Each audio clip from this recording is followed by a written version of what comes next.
Good morning, you're very welcome back. Now, what does it really take to tackle hoarding, and how can you properly support a hoarder? Joining us to discuss this further are extreme cleaner Mark Healy and psychotherapist Daniella Moyles. Thank you both so much for being here. We really do appreciate it. Mark, you are an expert cleaner, but we'll get into the hoarding in a second. Yep. You do crime scene cleanup.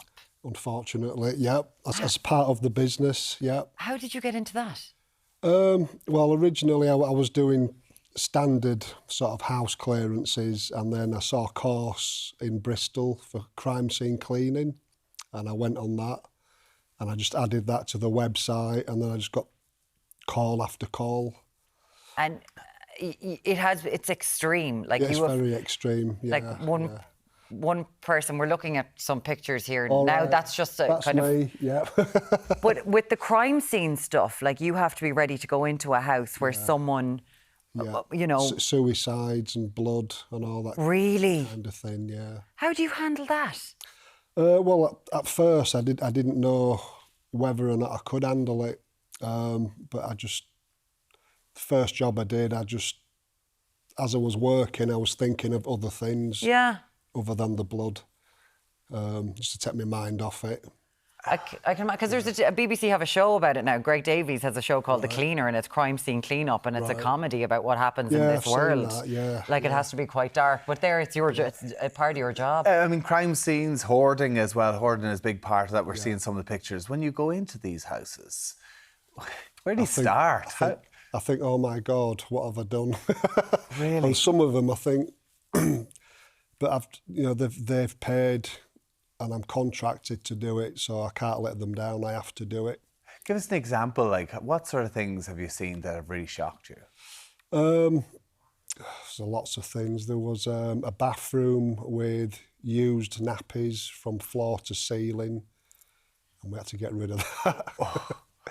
And then there was a guy that slipped in the bath, and his legs were outside the bath, still intact, and the rest of him was decomposed. Oh my goodness! Yeah, so we had to. Wow. We had to do that one. And that's where there's someone there. You're also brought into extreme hoarding. That's a video. Cases. Yeah. Daniella, hoarding. This is something that we've become more and more aware of. There have been programmes about this, we hear of it. Some people, like I would say, when I was moving house, people were like, you're hoarding stuff. And I did, like I had stuff from concerts in 1990. I was like, why the hell do I have something from, like I was, whatever age I was, why do I have this in my house? But some people, the extreme hoarding, why is it people do it? It has been diagnosed as a condition, hasn't it? Yeah, it's only recognised since 2013. So it's a relatively recent recognition that it's its own standalone disorder. And it affects up to 6% of people globally. So it's way more common than you think, around 1 in 40. But you do get this reaction, like what you said there, oh, I'm a bit of a hoarder, you know? Yeah. Everybody kind of thinks that maybe it applies to them. And it is a spectrum, but it's very easy to define the difference between being sentimental or maybe being a bit messy or a collector and actually being a hoarder. And it really comes down to function and distress. You know, if it's impeding your day-to-day function, you literally can't function, as you've seen here in some of these photos and images. And also if you're distressed by what you're keeping, rather than it bringing you joy and sentimentality and whatever else, right? And it's very Irish to have that, that mindset. Yeah. So yeah, it comes down to that. That's how you would differentiate between, what's a disorder and what's a normal spectrum behaviour. And different, so that 6% is obviously different variances as well. So a bathroom that's got floor to ceiling and nappies. I know you talked about another house where there's over 1,000 vodka bottles. I mean, in terms of hoarding though, what is it? We're seeing videos here of houses that, is that called hoarding? Just not taking the bins out? I mean, what is the condition? I mean, something's wrong, isn't it? You know, in their mind. I mean, Daniella, though, like, what is the condition? Like, how do people even look to get help from something like this? Yeah, it's a very complex condition, and it's usually got it's got partially to do with emotional attachment. So people are not viewing those objects like we are, right? You know, we're looking at those and we're saying, God, you know, that's mess, that's trash. They're looking at them and they're saying, that's psychological safety, that's identity, that's triggered by grief or loss. And sometimes it can even come down to, and I know this seems really counterintuitive, but almost like a kind of a subtle perfectionism. If I can't get it right, I'm not even going to start, right? And generally, somebody who's suffering with hoarding disorder, as it's known, it's not in isolation, it's usually comorbid. So it's happening alongside depression, anxiety, OCD, ADHD. So it's a complex condition. And there's genuine impairment, measurable impairment around cognitive function, like planning, organisation, decision-making. And that's where something like this, a service like this, can be really, really helpful when it's in collaboration with the individual, not when it's done against their consent. That's distressing. Because I know, Mark, an awful lot of the time, this is secret behaviour that families sometimes find out after someone has passed. But you have also gone into houses where you've cleared like 300 black bags. 1,000. 1,000. Some jobs. And then some of the people who have had you in, you know, they're living and they want to go through every single one of those bags and want to keep everything. We had one customer where she had a relative there to supervise, and he was extremely patient. And when it was time to load the van with all the bags, she wanted to go through them all.